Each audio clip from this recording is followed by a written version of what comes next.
오늘의 주요 뉴스입니다. 동해 앞바다에 최대 140억 배럴 규모의 석유와 가스가 매장돼 있을 가능성이 있다는 탐사 결과가 발표됐습니다. 정부는 올해 말부터 탐사 시추에 나설 예정으로 내년 상반기까지 어느 정도 결과가 나올 거라고 밝혔습니다. 정부가 예정대로 의사 국가시험을 오는 9월 시행하겠다며 수업을 거부하는 의대생들의 복귀를 촉구했습니다. 대한의사협회는 총파업 여부를 결정하기 위해 의사들을 상대로 집단 휴진에 대한 입장을 묻는 투표를 진행하기로 했습니다. 장마 전 소나기가 자주 내리는 건 일반적인 현상인데 최근 몇 년 사이 6월 소나기가 더 잦아졌다고 느껴지는 건 강도가 세졌기 때문입니다. 온난화로 낮 기온이 오르면서 지표면 가열이 강해진 것과 온난화로 인한 해수 온도의 상승이 원인으로 꼽히고 있습니다. 지난달 발사된 중국의 달 탐사선 창어 6호가 달 뒷면에 착륙하는 데 성공했습니다. 달 형성 초기 모습을 간직하고 있는 달 뒷면 토양을 인류 최초로 채취할 예정입니다.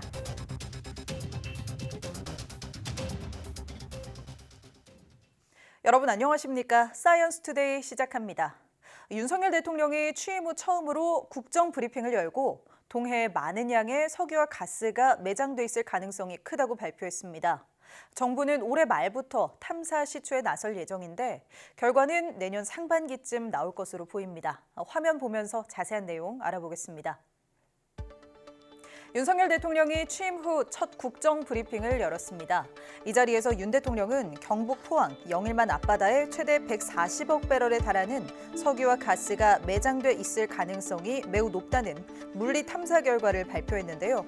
세계 최고 수준의 평가 전문기업의 물리 탐사 심층 분석을 맡긴 결과라며 연구기관과 전문가들의 검증도 거쳤다고 밝혔습니다. 윤 대통령의 말 잠시 들어보겠습니다. 포항 영일만 앞바다에서 막대한 양의 석유와 가스가 매장돼 있을 가능성이 높다는 물리 탐사 결과가 나왔습니다.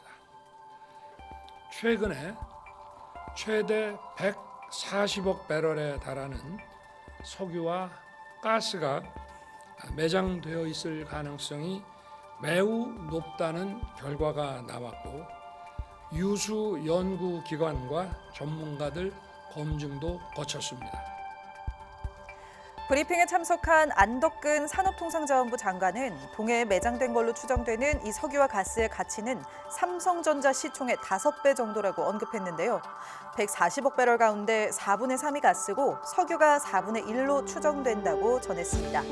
안 장관은 실제 매장이 확인되면 2027년에서 2028년쯤 공사가 시작돼 상업 개발은 2035년쯤 시작될 것으로 전망했습니다. 현재 포항에 매장돼 있을 것으로 추정되는 양이 140억 배럴. 이는 지난 1990년대 후반 발견된 동해 가스전의 300배가 넘는 양으로 우리나라 전체가 천연가스를 29년, 석유는 최대 4년을 넘게 쓸 수 있는 양입니다. 하지만 심해 유전의 경우 생산 효율이 낮아 보통 30-40%를 넘지 않는다고 하는데요. 석유 가스전의 개발은 물리 탐사와 탐사 시추, 상업 개발의 3단계로 진행됩니다. 이번 발표는 물리 탐사 결과고 앞으로는 실제 석유와 가스가 존재하는지 또 존재한다면 매장 규모는 얼마나 되는지를 확인하는 탐사 시추 과정이 필요합니다. 시추를 위해서는 최소 5개의 시추공을 뚫어야 하는데 정부는 시추공 1개당 1,000억 원이 넘는 비용이 들어간다고 밝혔습니다. 이 때문에 첫 번째 시추 자체도 신중하게 진행해야 하는데요. 전문가의 의견도 들어보겠습니다. 이제 가장 먼저 하는 것은 그 중에서도 유망성이 가장 높은 첫 번째 시추공에 시추를 하고 만약에 거기에 석유가 있다면 그 다음에는 우리가 구체적으로 얼마나 있는지를 알아야 되기 때문에 그 옆에 그리고 어디 정도 확장되어 있는지 평가점을 시추해야 됩니다. 윤 대통령은 이번 물리 탐사 결과를 바탕으로 산업통상자원부에 동해 심해 석유가스전에 대한 탐사 시추 계획을 승인했다고 밝혔습니다. 또 사전 준비 작업을 거쳐서 올해 말에 첫 시추공 작업에 들어가면 내년 상반기까지는 어느 정도의 결과가 나올 거라고 덧붙였는데요. 전문가들은 석유 탐사와 개발 사업 자체가 가능성을 보고 진행하는 것으로 이번 발표가 당장 수익으로 연결되는 게 아닌 앞으로 8년에서 10년 정도 걸리는 사업인 만큼 묻지마 투자에 현혹되지 않도록 주의해야 한다고 지적했습니다. 네, 다음 소식입니다. 흔히 실패할 수 없는 맛의 조합으로 불리는 이른바 단짠 음식 많이 드시죠? 우리 국민이 이런 나트륨과 당류를 얼마나 섭취하나 조사해 봤더니 특히 짠 음식에 많이 든 나트륨 섭취가 국제 기준을 크게 웃돈 것으로 나타났습니다. 보도에 이문석 기자입니다. 한국인의 소울푸드 김치, 싫어하는 사람을 찾기 힘든 라면, 밥 먹을 때 없으면 허전한 찌개 같은 국물류. 모두 맛있다는 거 말고도 나트륨 함량이 높다는 공통점이 있습니다. 소금기 많은 음식을 자주 먹는 탓인지 우리 국민의 하루 평균 나트륨 섭취량은 세계보건기구 권고 기준보다 1.5배 많은 거로 조사됐습니다. 그래도 다행스러운 건 해마다 섭취량이 줄고 있다는 점. 나트륨 섭취량은 2019년 하루 평균 3,289mg에서 2022년에 3,074mg으로 계속 감소했습니다. 나트륨을 가장 많이 섭취하는 장소는 가정으로 조사됐습니다. 직접 조리를 통한 게 가장 많았지만 최근 배달 음식이 보편화된 것도 배경이 됐습니다. 주문을 할 때 양념을 따로 요청해서 적당한 양을 넣어 드시면 나트륨을 줄이는 데 도움이 될 수 있습니다. 이른바 단짠 음식에서 단에 해당하는 당류는 나트륨보다 상대적으로 적게 섭취하는 거로 나타났습니다. 우리 국민은 가공식품을 통해 하루 평균 총열량의 7.6%의 당류를 섭취해 세계보건기구 권고 기준인 10%를 밑돌았습니다. 다만 6세에서 29세 사이 여성의 경우 권고 기준인 하루 총열량의 10%를 조금 넘겨 당류를 섭취하는 거로 드러났습니다. 식품의약품안전처는 케이크 등 빵류나 음료 섭취가 먹은 음식량에 비해 상대적으로 많은 게 원인으로 보인다며 균형 잡힌 식생활에 신경 쓸 필요가 있다고 강조했습니다. YTN 이무석입니다. 신경을 따라 몸 곳곳에 종양이 자라나 외모에 변형이 생기고 극심한 통증과 생명까지 위협할 수 있는 희귀병이 있습니다. 바로 신경섬유종증인데요. 완치는 불가능하지만 연한 커피색 반점이 다수 발견되는 초기에 서둘러 치료를 받으면 피해를 최대한 줄일 수 있다고 합니다. 김주영 기자가 보도합니다. 얼굴에 커다란 혹이 나고 변형이 생겨 코끼리 인간, 이른바 엘리펀트맨이라고 불렸던 영국인 조셉 메릭. 사람들의 구경거리로 고통을 받다 숨졌고 그 이야기가 영화로까지 만들어졌는데 사실 조셉은 희귀병인 신경섬유종증을 앓고 있었습니다. 신경섬유종증이란 몸에 있는 신경을 따라 종양이 생겨나는 질병으로 발병하는 위치에 따라 그 양상도 다양합니다. 눈에 생기면 시력에 문제가 생기고 폐에 생기면 호흡이 어려워지는 시기입니다. 대부분 외형에 변화를 일으키는 만큼 사회생활에 어려움을 겪기 일쑤입니다. 발음이 안 좋으니까 애들이 아기라고 놀리는 거예요. 학교에 가서 그냥 아무 말도 안 하고 책상에 앉아 있다가 그냥 그대로 돌아오는 것 같더라고요. 국내 등록 환자가 5천여 명에 불과할 정도이다 보니 개발된 약도 한 종류뿐이고 그마저도 복용을 위해선 1년에 수억 원이 듭니다. 올해 초 보험이 적용되면서 수천만 원으로 약값이 줄었지만 환자들에겐 여전히 큰 부담입니다. 한 달에 뭐 50만 원, 100만 원씩에 대한 약값을 부담하기도 쉽지가 않거든요. 고민하고 걱정하고 시작 못 하시는 분들이 되게 많다고 알고 있습니다. 유전병이기 때문에 예방은 불가능하지만 미리 파악하면 고통을 줄일 수 있습니다. 대표적으로 몸에 연한 커피색 반점이 다수 나타날 경우 신경섬유종증을 의심해 볼 필요가 있습니다. 겨드랑이나 사타구니 등에 주근깨가 나타나거나 홍채에 작고 좁쌀 모양의 결정이 생기는 경우에도 병원 치료를 받아보는 것이 좋습니다. 사춘기 이전 아이들은 0.5cm 이상 크기가 진단 기준은 6개 이상이어야 되거든요. 그 0.5cm 이상이거나 아니면 사춘기 이후에는 1.5cm. 아직 완치할 방법은 나오지 않은 상황. 하지만 전문가들은 방치하면 기존 약도 듣지 않는 악성으로 나아가는 만큼 치료를 서둘러 시작하는 것이 중요하다고 강조했습니다. YTN 김주영입니다. 정부가 예년처럼 오는 9월부터 의사 국가시험을 시행하겠다며 의대생들의 복귀를 촉구했습니다. 조경보건복지부 장관은 중앙재난안전대책본부 회의를 통해 응시자들의 신뢰를 보호하기 위해 올해 국가시험 실기시험 계획을 공고하고 9월 2일부터 시행하겠다고 밝혔습니다. 그러면서 의대생들이 수업을 거부하고 있어 정상적인 시기에 의사 면허를 취득하지 못할 우려가 있다며 조속히 복귀해달라고 당부했습니다. 조 장관은 또 국민의 마음을 힘들고 고통스럽게 해서는 안 된다며 필수 의료와 지역 의료를 살리기 위해 정부와 머리를 맞대자고 제안했습니다. 대한의사협회는 지난 2일 전국 16개 시도 의사회 회장단 회의를 열고 대정부 투쟁 방향을 논의했습니다. 회의에 참석한 한 지역 의사 회장은 YTN과의 전화 통화에서 총파업을 할지 결정하기에 앞서 4일부터 나흘간 전 회원을 상대로 휴진에 대한 설문조사를 진행하기로 했다고 말했습니다. 또 이 조사 결과를 바탕으로 오는 9일 대표자 회의를 개최하고 총파업 여부를 최종 결정할 계획이라고 밝혔습니다. 앞서 의협은 지난달 30일 전국에서 정부의 의대 증원 강행을 규탄하는 촛불 집회를 열고 6월부터 큰 싸움을 시작한다고 선언했습니다. 분만이 가능한 산부인과 수가 지난 10년 동안 전국에서 3분의 1 넘게 줄어든 것으로 조사됐습니다. 보건복지부는 건강보험심사평가원의 분만 관련 청구 집계에서 2013년 706개였던 분만 가능 산부인과가 지난해 463개로 34.4% 감소했다고 밝혔습니다. 특히 지난해 말 기준으로 전국 시군구 250곳 중 산부인과가 없거나 있어도 분만이 어려운 곳이 72곳으로 나타났습니다. 정부는 출생아 수 감소와 낮은 수가, 의료사고 부담 등을 이유로 분만 취약지가 계속 늘어나는 것으로 분석했습니다.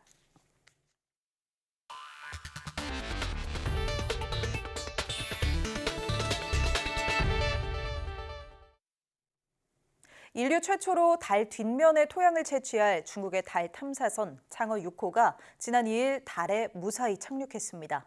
인류의 달 탐사 역사에 새로운 이정표를 쓰면서 달을 선점하기 위한 미국과 중국의 경쟁도 한층 치열해질 것으로 보입니다. 유토건 기자입니다.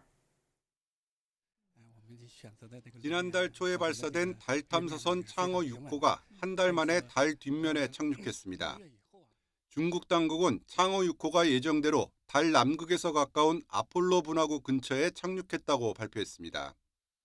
창어 6호는 최대 2m 깊이로 땅을 파 암석과 토양 2kg을 채취한 뒤 지구로 돌아올 예정입니다. 과거 미국과 옛 소련의 탐사선도 토양을 채취했지만 지구에서 볼 수 없는 뒷면의 토양을 가져오는 건 이번이 처음입니다. 달 뒷면에선 지구와 직접 교신할 수 없기 때문에 중간에는 통신위성을 따로 배치했습니다. 이번 탐사 계획엔 프랑스와 스웨덴, 이탈리아 등도 참여했습니다. It's the first time that we will be exploring the far side of the moon and return samples from the far side of the moon. So it's very exciting, but it was also very exciting. 달의 뒷면은 달이 형성된 초기의 소행성 충돌이나 화산 폭발의 흔적을 간직하고 있습니다. 이에 따라 태양계 생성의 비밀에 한 발 더 다가갈 수 있다는 기대를 모으고 있습니다. 또 기존 탐사 결과에 따른 예측대로 엄청난 양의 얼음이나 광물 자원을 발견할지도 초미의 관심사입니다. 중국은 2030년까지 달에 사람을 보내고 이어 본격적으로 기지를 구축하겠다는 목표를 가지고 있습니다. 미국도 이에 맞서 달을 선회하는 우주정거장을 건설한 뒤 다시 사람을 착륙시키기 위한 계획을 추진하고 있습니다. 탐사 계획 일부를 위탁받은 스페이스X는 달 기지를 중간 기착지로 활용해 화성으로 가겠다는 구상입니다. 여기에 인도도 달 탐사에 적극적으로 나서면서 달을 선점하기 위한 우주 강국들의 경쟁이 치열해지고 있습니다. YTN 유토건입니다. 어느새 인공지능, AI가 쓰이지 않는 곳을 찾기가 더 어려워졌죠. 로봇 역시 AI를 탑재하며 더 발전하는 모습인데요. 이럴수록 AI의 부작용을 제어하고 더 안전하게 쓸 방법을 궁리해야 한다고 유엔 산하기구가 경고했습니다. 보도에 홍주혜 기자입니다. 손에 묶은 로봇 손가락, 세 번째 엄지라고도 부릅니다. 손목에 찬 모터로 움직이는데 사용자의 발로 모든 걸 조작합니다. My left foot is doing this movement, so it's pulling up and back, and it's proportional, so I can go fast or slow. And then my right toe is doing this, pulling across. 세 번째 엄지를 사용하면 기타를 더 쉽게 연주하거나 병을 잡은 손으로 뚜껑을 여는 게 가능합니다. 좀 장난스러워 보이긴 해도 외과 수술처럼 손으로 하는 작업을 정교하게 수행하는 데 도움을 줄 수도 있습니다. 또 장애인 활동 지원까지 쓰임새는 무궁무진합니다. Envisage situations where people with disabilities could enjoy or benefit from the extra help of the thumb. So we're trying to build the thumb as an alternative to traditional assistive technologies. 동화 작가 안데르센의 고향으로 유명한 덴마크 제3의 도시 오덴세. 사람과 같은 공간에서 함께 일하는 협동 로봇, 코봇을 세계 최초로 상용화한 유니버설 로봇 본사가 있는 곳이기도 합니다. 여기서 로봇 공학은 인공지능, AI의 날개를 달고 획기적으로 발전하고 있습니다. Today, AI is really becoming a superpower, both to make the robot easier to program, but also to give them that sort of problem-solving capabilities and flexibilities that is sort of associated with human intelligence. 그러나 AI의 영향력이 확대될수록 부작용을 걱정하는 목소리도 그만큼 커집니다. 특히 전 세계에서 40억여 명이 투표권을 행사하는 올해 AI를 활용한 딥페이크가 선거를 혼란스럽게 하는 위험 요인이 될 수 있습니다. What's the difference between your personality and other robots? I'm hilarious and mean, while most robots are just boring. 여러 언어를 구사하고 성격도 맞춤형으로 지정할 수 있는 이 휴머노이드를 만든 개발자조차도 현실이 두렵다고 말할 정도입니다. It is frightening for me, to be honest, but I think that's the future we're heading to. There is nothing we can do. The only thing we can do is we can make it so that we can improve our society before somebody does something bad with it. 유엔사나 국제전기통신연합, ITU는 그래서 램프의 요정이 병 밖으로 나왔다며 AI를 안전하게 이용할 방법을 찾아야 한다고 강조했습니다. YTN 홍주혜입니다. 인공지능 반도체 개발을 주도하고 있는 엔비디아의 젠슨 황 최고 경영자가 차세대 AI 그래픽 처리 장치를 처음으로 공개했습니다. 연합보 등 타이완 언론들에 따르면 젠슨 황 CEO는 국립타이완대학교에서 AI 시대가 글로벌 신산업혁명을 어떻게 주도할지에 대한 연설을 하면서 2026년부터 차세대 AI GPU 루빈을 양산할 예정이라고 밝혔습니다. 황 CEO는 루빈 GPU에 6세대 고대역폭 메모리인 HBM4가 채택될 것이라고 밝혔지만 구체적인 사양 등에 대해서는 자세히 설명하지 않았습니다. 타이완 언론은 루빈 GPU의 세계 최대 반도체 수탁 생산업체인 타이완 TSMC의 3나노미터 공정 제품이 채택될 것으로 보인다며 루빈은 HBM4를 사용하는 최초의 GPU가 될 것이라고 설명했습니다. 삼성전자가 올해 1분기 전 세계 스마트폰 시장에서 점유율 1위를 차지한 것으로 나타났습니다.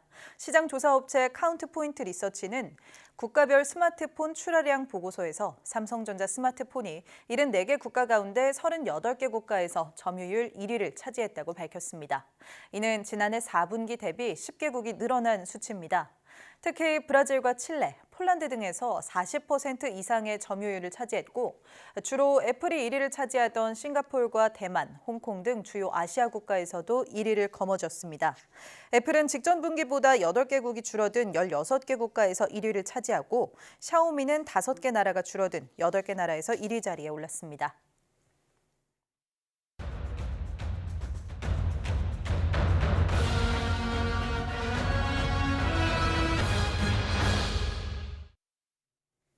YTN 데이터랩은 기후 재난의 최전선에 서 있는 현장을 차례로 조명합니다.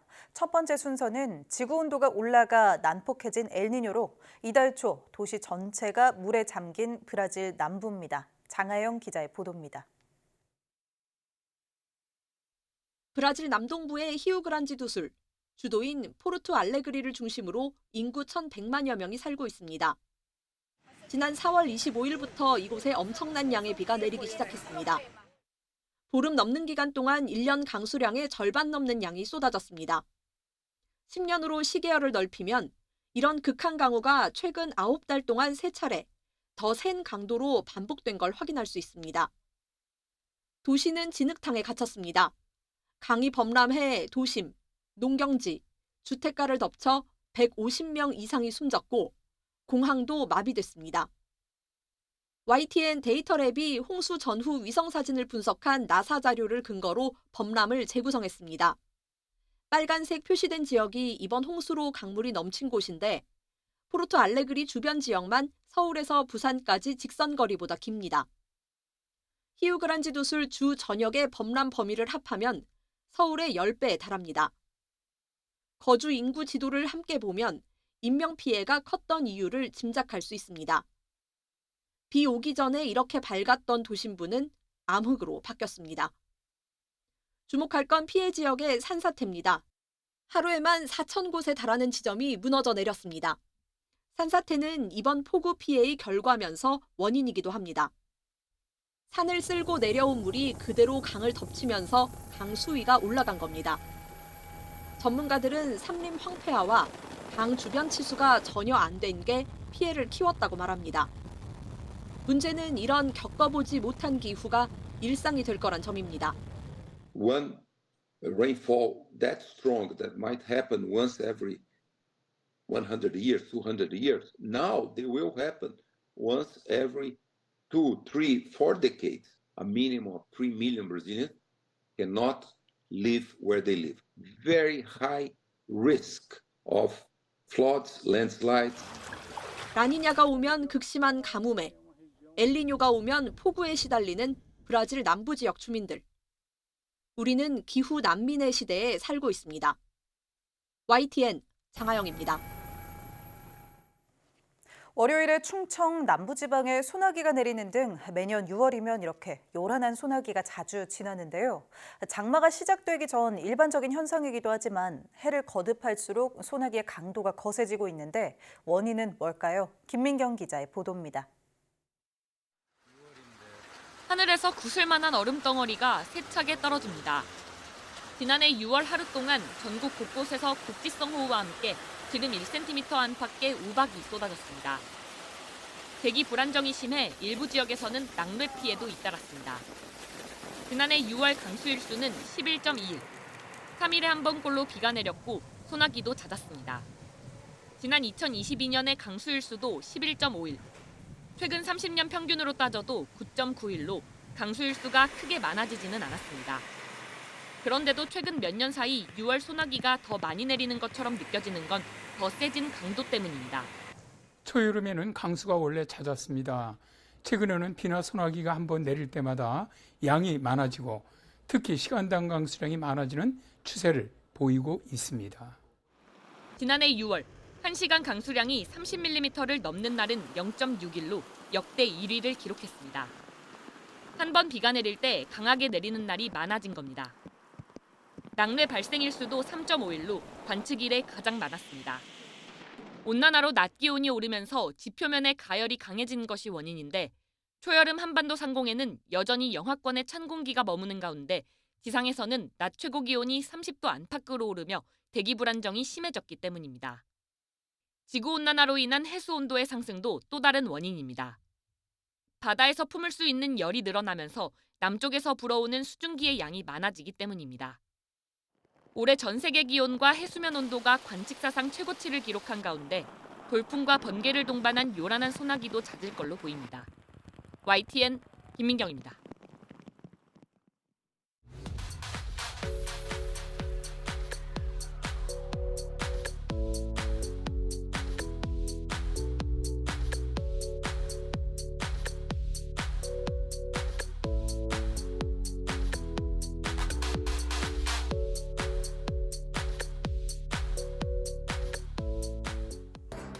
우리나라 동해, 포항, 영일만 앞바다에 석유가 매장돼 있을 가능성이 크다는 탐사 결과가 화제입니다. 기름 한 방울 나지 않는 나라. 이 말 우리나라를 빗대서 많이 쓰는 표현인데요. 이제 매장된 것으로 추정되는 석유와 가스가 생산되면 에너지 자립은 물론 수출도 가능한 산유국이 될 수도 있다고 하죠. 탐사 시초에는 아직 시간이 걸리는 만큼 차분하게 관심을 가지고 좋은 소식 기다려보는 것이 좋겠습니다. 뉴스 마칩니다. 고맙습니다.